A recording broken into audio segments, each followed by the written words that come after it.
근본적 변화를 가져오는 도전적 성경 읽기 그랬어요.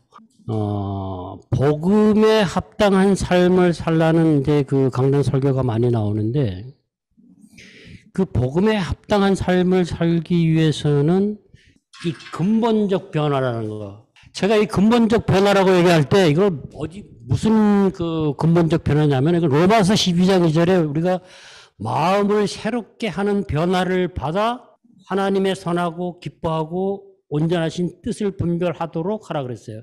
우리가 하나님의 뜻을 분별하고 순종하는 삶을 살아가려면 새롭게 된 마음을 가져야 돼요. 근데 마음을 새롭게 하는 변화는 성령의 사역입니다. 성령의 역사입니다. 그러니까 변화를 만들어준 거는 성령님이 해주시고, 우리는 또 우리가 해야 할 부분이 있어요. 그것이 같이 어우러서 성령 안에서 말씀을 읽고 연구하고 해석하는 과정과 함께 묵상하고 기도할 때 그 안에서 성령의 말씀을 통해서 우리의 마음을 변화시켜가는 거죠. 그러니까 근본적 변화라고 해서 우리가 행동의 어떤 변화가 말하는 게 아니에요. 그러니까 우리가 어떤 종교적인 행위나 선한 행위를 해서 무엇을 마음의 변화를 가지고 오겠다 그런 것이 아니고, 근본적인 우리 내면의 변화를 어떻게 이루어갈 수 있느냐, 그것을 하는 것이 결국은 성경을 도전적 성경 읽기, 성경을 읽는 건데 그냥 읽는 것 가지고 안 되고 해석을 해야 된다는 얘기입니다. 근데 여러분들이 성경을 해석해야 된다 그러면은 성도들 입장에서 상당한 어떤 거부감, 좀 낯설은 느낌을 받는 분들이 있어요. 그런데 저는 그 부분이 성경을 해석한다는 말이 너무 자연스럽게 편하게 우리한테 다가올 수 있는 그런 때가 되어야 된다고 생각을 해요. 종교개혁자들이 원래 성경을 돌려주고 오직 성경으로 할 때 했던 취지는 모든 사람들이 성경을 읽고 해석할 수 있게 하기 위해서였거든요. 교황만이 해석하는 것이 아니라 모든 사람이 성경은 해석할 수 있다는 겁니다. 그것이 성경의 말씀이고 종교개혁자들이 주장한 부분이고, 그래서 우리가 성경을 해석하는 것은 사실 그 가장 기본이 되는 것은 칼빈이 그랬어요. 깨어있는 상식이라고 그랬어요. 이제 그런 부분을 이제 차근차근 해나가면서 여러분들이 성경을 읽고 연구하고 해석하면서 직접 마음의 변화를 경험하고 복음이 능력이 되는 하나님의 사랑을 경험하고 체험해서 그것이 능력이 되는, 그래서 옛사람에서 새사람으로 변해가는 그런 실제적인 경험을 여러분들이 할 수 있기를 바라요. 제가 성경 공부를 이렇게 조금 가르치는 그런 강의를 하고자 하는 건 아니에요. 영성 형성 과정을 하는 말씀을 가지고 성령 안에서 영성이 어떻게 형성돼 가는, 그 말씀, 성령 안에서 말씀을 가지고 해석하면서 영성 훈련을 하는 겁니다. 그러니까 이 과정을 통해서 실제 여러분들이 강의 내용을 듣고 큐티나 설교나 성경을 읽으면서 성경 안에서 하나님을 만나고 실제가 돼야 돼요. 그 사랑이 경험돼야 돼요. 그거를 여러분들이 하시라고 우리 모두가 해야 되기 때문에, 그게 안 되면 사실은 복음이 능력이 된다는 것을 우리가 힘이 들어요. 그러니까 복음이 어떻게 우리 안에서 일을 하는가, 복음이 말씀 안에서 어떻게 능력이 돼서 나인데 다가오는가, 이제 그런 부분을 제가 강의를 해 나갈 거예요. 로마서 12장에 마음을 새롭게 하는 변화를 근본적 변화라 그랬어요. 그럼 마음을 새롭게 하는 변화를 경험하신 분들도 있고 못하신 분들도 있고 그냥 생각만 한 분들도 있고 여러분들이 계실 거예요. 근데 마음을 새롭게 하는 변화, 그럼 어떻게 하면 마음을 새롭게 하느냐 하는 부분에서 골로새서 3장의 1절에서 17절에 보면은 위의 것을 찾으라, 위의 것을 생각하고 우리의 생명이 예수 그리스도와 함께 하나님 안에 감추어져 있어서 예수 그리스도가 함께 그 생명이 나타난다 그랬어요. 앞에 뭐라고 되냐면 1절에 그러므로 이렇게 돼 있어요. 그러므로 위의 것을 생각하라 그랬어요. 이 생각을 할 수 있는 거 위에 그 생명이 감추어져 있는 우리는 어떤 사람이냐면 2장에 나오는 칭의, 지금 우리를 얘기하는 겁니다. 예수를 믿고 의롭게 된 우리는 그렇게 위의 것을 찾고 예수 그리스도가 나타나고 만나고 우리의 생명이 삶이 그 안에서 드러난다는 얘기입니다. 그런데 생명의 영광 중에 나타난다 그러고 다시 그러므로 그러고 뭐라 그랬냐면 땅에 있는 지체를 죽이라 그랬어요. 땅에 있는 지체를 죽일 수 있는 이유는 어떻게 땅에 있는 지체가 죽느냐? 그러면 그 지체를 뭐라 하냐면 음란과 부정과 사욕과 악한 정욕과 탐심이라고 했어요. 또 탐심은 우상숭배라고 했어요. 그런 것들이 내 안에 들어있는 음란, 부정, 사욕, 악한 정욕, 탐심 이런 것들이 어떻게 죽을 수 있느냐? 위의 것을 생각할 때 예수 그리스도가 나타날 때 예수 그리스도가 만날 때 그것이 죽을 수 있다는 거예요. 그것이 바로 이 그러므로가 연결시켜주는 겁니다. 그러면 골로새서에서 창조하신 자의 형상을 따라 지식에까지 새롭게 하심을 입은 자, 우리가 하나님의 형상으로 회복된 자가 되기 위해서 골로새서에서 뭐라 했냐면은 지체를 죽이고 옷을 벗고 다시 옷을 입으라 그랬어요. 지체가 죽고 그다음에 그 음란과 부정과 사욕과 악한 정욕으로부터 나타나는 행동, 분노와 거짓말과 입에 더러운 이런 말들을 벗어버리고 그러면 그 다음에 일어나는 일은 우리가 옷을 입는 겁니다. 그것이 성령의 열매, 골로새서 나오는 그 내용을 우리가 입고 그 과정을 통해서 그 과정 가운데 우리는 하나님의 사랑을 경험하게 된 게 하나님의 사랑 안에서 그게 되는 겁니다. 그러니까 예수 그리스도가 나타난다는 얘기는 예수 그리스도와 함께 우리의 생명이 나타난다고 하는 것은 십자가에서 우리를 위해 죄를 가지고 죽으신 예수 그리스도의 은혜와 거기서 옛것은 죽고 새것, 옛사람에서 새사람으로 되는 겁니다. 그것이 변화라는 겁니다. 그건 과정이에요. 그러니까 그 과정이 다 끝나서 어떤 열매가 맺어지는 그 과정을 통해서 열매가 맺어지고 하면은 우리가 그런 내 하나님의 형상으로 회복되기 위해서 지체는 죽이고 그에 따른 새 옷을 입고 그리고 사랑을 더해서 우리는 하나님을 찬양하고 높이고 감사하고 살아갈 수 있느냐 하는 얘기입니다. 그것을 하는 것이 해석의 과정을 성경을 통해서 우리가 읽고 연구하고 해석해 나갈 때에 하나님이 해 주시는 일이라는 겁니다. 그러면 우리가 그거 성경 해석을 해 나갈 때 그런 변화를 경험하는데 공부를 많이 해야 되느냐, 적게 해야 되느냐, 공부 안 한 사람은 어떻게 되느냐, 그런 것과 아무 문제가 없다는 겁니다. 깨어있는 상식이 기본이 되고 우리가 어려서부터 책을 읽고 연구하고 해석하는 것들은 훈련되어 왔어요. 근데 우리는 성경을 그렇게 읽지 않고 조금 다른 방향으로 성경을 보는 경향이 있는데 그런 부분으로 생각이 바뀌어야 됩니다. 그러니까 우리가 근본적으로 바뀌어야 되는 것은 교회에서 모든 얘기를 많이 할 때 가장 많이 하는 것이 성경 안에서 본문 안에서 성경은 그래서 내가 적용도 해야 되지만 그거 이전에 먼저 해야 되는 거는 성경에서 하나님이 내가 예수님의 좋은 성품을 갖다가 내가 어떤 일을 하기 위해서 써먹는 게 아니다라는 얘기예요. 말씀이 나를 만져서 나를 바꿔야 된다는 얘기예요. 그러면 말씀을 내가 가지고 와서 이용해서 어떤 데서 사용하느냐 아니면 말씀이 나를 직접 와서 터치해서 나를 변화시키냐 후자다라는 얘기입니다.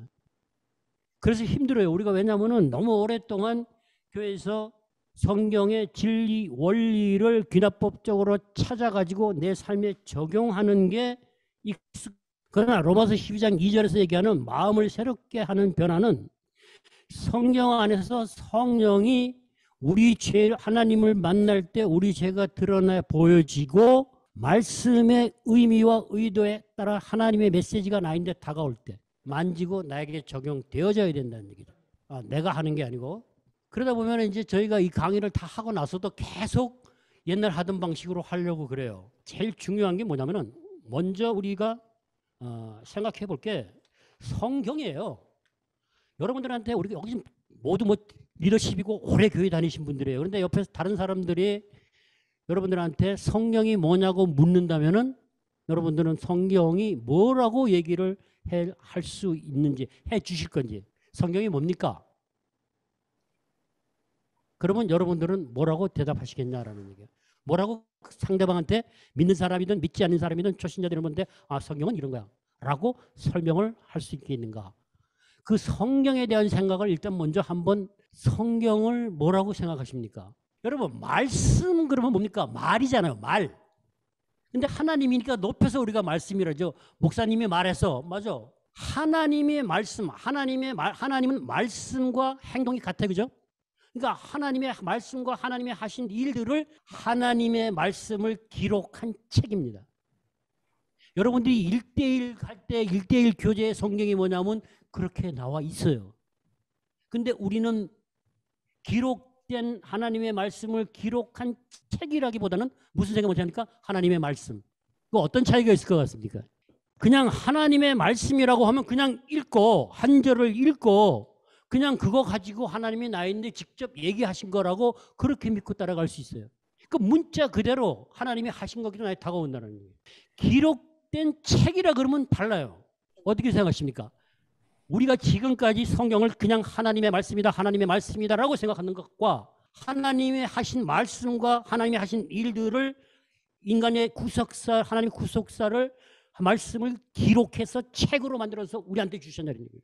그게 있어야 그 생각이 서야 우리는 하나님이 성경이라는 책을 통해서 우리와 커뮤니케이션을 하고 우리하고 얘기를 하고 그 안에서 우리를 변화시키고 우리를 온전하게 하나님의 형상으로 회복시키겠다는 겁니다.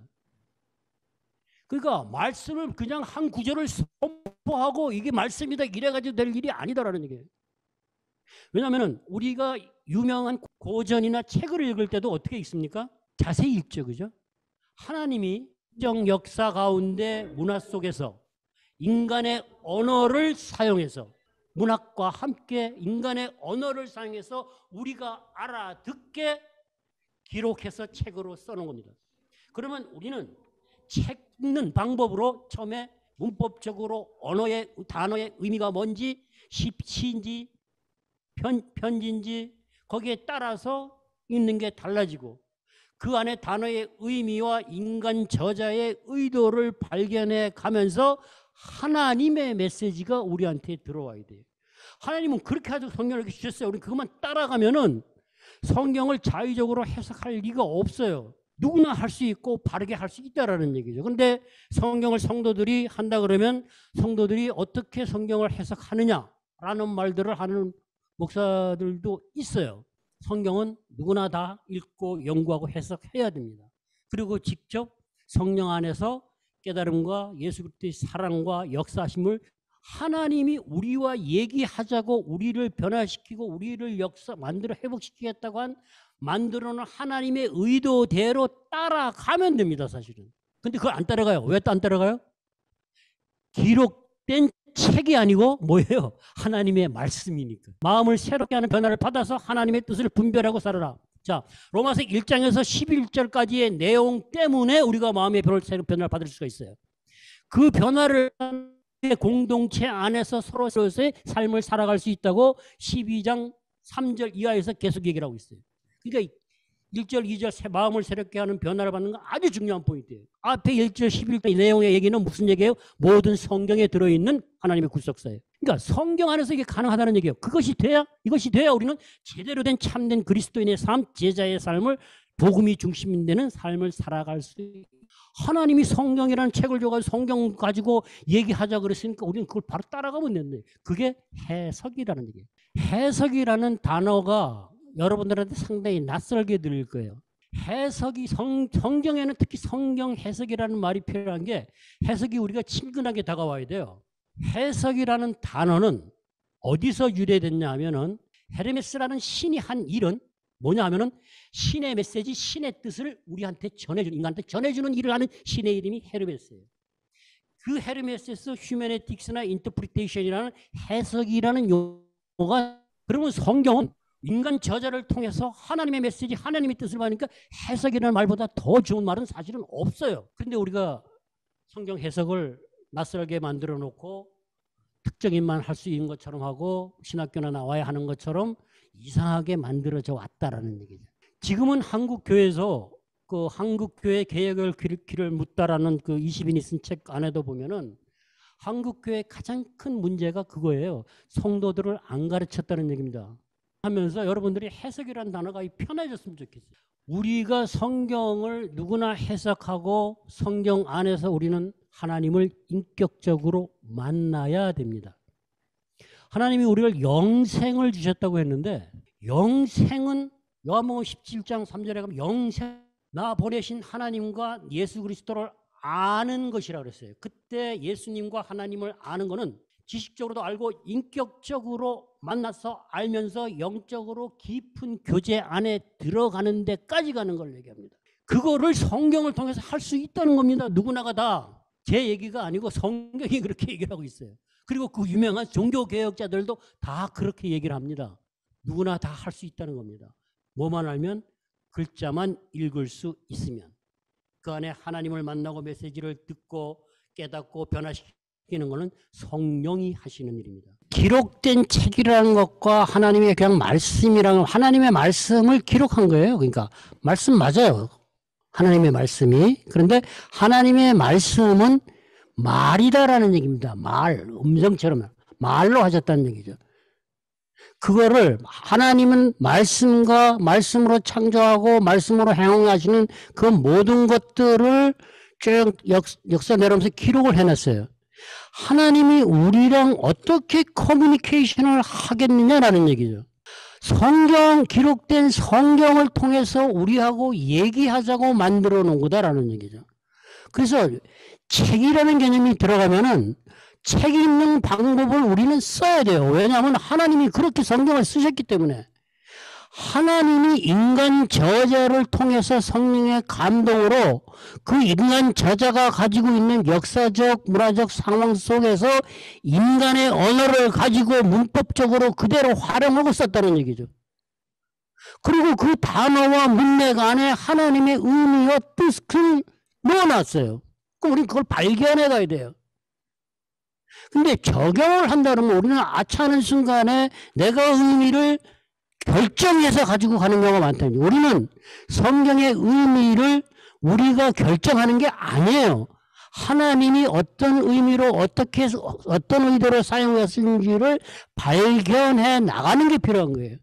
그 과정 속에 성령은 우리를 터치하고 깨닫게 하는 거예요. 그러면 성경이, 하나님을 우리가 성경이 없다면 무슨 수로 없어 하나님을 알 수 있겠어요.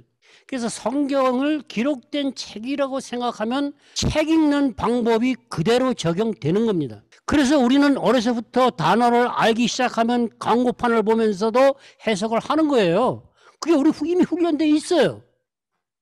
근데 성경에는 그걸 안 써. 그리고 문자적으로 그대로 갖다 내가 하나님의 말씀이라고 사용하려고 그런다는 얘기죠. 거기서 많은 이단이 나오고 자의적인 해석이 나온다는 얘기죠. 하나님이 의도하고 메시지하고는 상관없이 내가 문자 그대로 가지고 와서 쓴다는 얘기입니다. 그러니까 하나님이 의도한 대로 책 읽는 방법을 시작해서 문법적으로 들어가고 역사적인 상황을 파악해서 어떤 의미인가를 알고 그 인간 저자를 통해서 하나님이 무슨 얘기를 우리한테 하려고 하느냐를 발견해 나가야 된다는 얘기죠. 그걸 성령이 도와준다는 얘기입니다. 각자 지식 수준에 맞게, 각자 형편에 맞게. 근데 그것이 성경의 말씀만 가지고 하시는 게 아니고 성경과 플러스 우리의 삶, 환경을 플러스해서 사용하신다는 얘기예요. 그래서 아까 근본적 우리가 변화를 경험하고 할 때는 말씀을 깨달아 알아가기 위해서 말씀은 특별 계시고 일반 계신 자연의 우리 모든 삶의 상황을 활용하신다는 겁니다. 우리의 삶의 고통, 환난, 갈등, 모든 것, 대화, 상황, 그것 다 포함해서 말씀을 깨달아 알고 그 안에서 하나님이 우리한테 다가와서 말씀하신다는 거예요. 근데 책 읽는 방법을 무시하고 성경을 읽으면 그야말로 자의적이고 보통 사람들이 대부분 얘기하는 해석은 성도가 하면 안 된다, 위험하다라는 얘기를 할 수 있는 거예요. 그럼 어떻게 됩니까? 성경에는 분명히 수동태, 마음을 세력한 변화를 받아는 성령의 사역으로 내가 하는 게 아니고 수동태로 돼 있어요. 그럼 하나님이 하시는 일이에요. 그거를 변화를 내가 할 수 있다고 내 의지적으로 해나간다면 그것이 잘못된 거다라는 얘기예요. 그러나 마음을 새롭게 하는 것 능론에서는 내가 마음을 새롭게 하는 의지를 가지고 성경을 통해서 하나님을 생각하고 영하는 건 해야 된다는, 그게 같이 어우러져야 된다는 얘기예요. 여러분들이 지실 공부를 할 때 가식 가식과 행위라는 부분에 있었어요. 우리가 십자가를 작게 보는 게 가식과 행위에 의해서 십자가를 작게 본다. 축소시킨다. 우리가 십자가를 축소하기 때문에 그렇게 한다. 십자가를 축소시켜서 우리는 가식과 행위를 하고 산다. 어느 쪽이냐는 얘기예요. 상식적으로도 우리는 십자가를 축소할 수 없는 거예요. 십자가는 하나님 사랑은 늘 그대로 있어. 영원불멸. 그걸 내가 이만큼밖에 못 보고 이만큼 보고 하는 차이라는 얘기예요. 그것도 보면은 영어로는 뭘로 되어 있어요? 내가 하는 가식과 행위로 인해서 십자가의 사랑을 요만큼밖에 보지 못하는 거예요. 그런데 그거를 내가 십자가를 축소했기 때문에 이렇게 한다. 그 말이 안 된다라는 얘기죠. 성경은 분명하게 인간의 언어를 사용했어요. 인간의 언어를 사용할 때는 헬러에 나오는 히브리에 나오는 문법과 문학 장르 이런 것들을 다 사용했다는 얘기입니다. 그러니까 우리 그거 써야 돼요. 근데 왜 연구해야 되냐? 역사적인 배경이나 문화나 특히 문화적인 차이가 많으니까 그런 것들은 우리가 연구를 해야 돼요. 근데 지금은 종교개혁 시대보다 지금 훨씬 좋은 게 뭐예요? 정보가 넘친다는 겁니다. 헬라어 히브리어 안 해도 사전을 보고 주석을 보고 많은 자료들을 통해서 얼마든지 바른 의미를 발견해 갈 수 있어요. 그 기준이 뭐가 돼요? 성경이 되는 거예요. 그러니까 성경을 바르게 읽어야 그게 가능한 겁니다. 근데 책이라는 개념을 빼버리면은 그야말로 오늘 주신 말씀이 뭘까? 이 말씀이 이런 거니까 이렇게 내가 해야지라고 해버리고 만다라는 얘기죠. 성경에서 하나님이 인간 저자를 통해서 나한테 얘기하고자 하는 그 메시지, 그 의미, 의도, 특히 그 말씀을 통해서 하나님의 사랑을 내가 경험하게 하려고 하시는데 내 마음대로 해석해서 내 마음대로 가지고 그거 하나도 경험할 수 없다라는 얘기죠. 그래서 엄청난 차이가 난다고 저는 생각해요. 그러면 왜 성경을 바르게 그 의미라는 부분을 우리가 바르게 알아야 되냐면은 예레미야 29장에 이런 말씀이 있어요. 너희들이 내 말을 듣지 않아서가 아니라 내가 선지자들의 말을 듣지 않았다 그래요. 그게 무슨 얘기냐면은 바벨론의 포로로 잡혀간 사람들이 바벨론 왕국의 환란을 틈타서 거짓 선지자들이 나타나가지고 바벨론 포로 간지 5, 6년밖에 안 됐는데 뭐라고 하냐면은 너희들은 곧 이스라엘로 돌아갈 거라고 예언을 하고 포로된 사람들한테 선포를 하고 다녀요. 그러니까 포로로 잡혀간 이스라엘 백성이 뭐라 그러냐면 그 사람들이 자기들을 위해서 하나님이 세운 선지자라 그래요. 거짓 선지자들을. 거짓말을 하는 그들을 자기들을 위해 세운 선지자라고 얘기를 해요. 그거를 보고 예레미야가 하는 얘기가 29장에 나와 있는 겁니다. 선지자를 보냈는데 듣지 않았다. 거기서 듣지 않았다고 할 때에 그들이 거짓 선지자들의 말을 맞고 하는 사람들은 하나님이 보낸 선지자들의 하나님의 말씀을 의미는 상관없이 그냥 대충 들은 거예요. 의미를 모르고 대충 들으면 70년을 가서 70년 동안 번성하고 잘 살다가 돌아오게 한다 그랬는데 거짓 선지자들이 와서 돌아가자니까 자기들 욕심, 어떤 돌아가고 싶은 욕망 이런 거하고 맞으니까 속는다라는 얘기죠. 그러니까 우리가 성경의 말씀을 의미를 모르고 들으면 진짜와 가짜를 구별을 못한다는 얘기입니다. 이 성경을 바르게 읽어야죠. 바르게 의미를 파악하고 들어야 내가 거짓에 속지 않는다라는 얘기죠. 사도행전에 보면은 그랬죠. 사도 바울이 베레아 사람들은 그러고서 하나님의 말씀으로 받아서 그게 그러한가 해서 날마다 성경에서 상고했다 그랬어요. 우리는 그 능력을 키워야 돼요. 그 능력을 키우는 게 해석 과정이다라는 얘기죠. 읽고 연구하고 해석하고 그 내용을 가지고 묵상하고 기도하면서 하나님의 임재 가운데 하나님의 사랑을 경험하면서 우리는 새 사람으로 거듭나야 된다는. 자, 그러면 왜 그 사람들한테 그렇게 칭찬을 했어요? 바울이 가서 얘기하고 그때도 거짓 선지자들이 얘기를 해요. 그러면 일단은 하나님의 말씀이라고 받아요. 그 다음에 그것이 진짜 맞는지 틀리는지 성경을 가지고 서로 상고했다 그래요. 연구했다는 얘기입니다. 해석했다는 얘기입니다. 이게 하나님의 말씀이 성경 안에 있느냐 없느냐 틀리냐 그 의미를 파악해가면서 상고는 체를 걸러내는 거라 그래요. 그거를 해야 됩니다. 그거를 하지 않으면 우리는 계속 속아요. 그래서 우리는 이 해석 여행이라는 과정을 통해서 성경을 읽고 연구하고 해석하면서 하나님의 말씀, 목사든 선지자든 신학자든 어떤 사람이든 하든 하나님의 말씀이라고 하는 것들을 받아서 성경 안에서 그게 정말 하나님의 말씀인가를 상고하는 능력을 우리는 키워야 된다는 얘기입니다. 근데 그건 특정인만 하는 게 아니라 예수 그리스도를 믿고 의롭게 칭함을 받은 우리 모두는 가능하다는 얘기입니다. 그리고 그 과정을 통해서 로마서 5장 5절에서 얘기하는 우리 안에 주신 성령께서 환난 가운데 십자가에서 확증한 그 사랑을 우리한테 부어주신다 그랬어요. 쏘라기 쏟아지시. 그 누구나 다 가능한 거예요. 그때 우리는 변화를 경험하고 사랑이 능력이 돼서 모든 두려움과 고통과 이런 데서 이기고 걷더니 그 위에서 살아갈 수 있다는 얘기죠.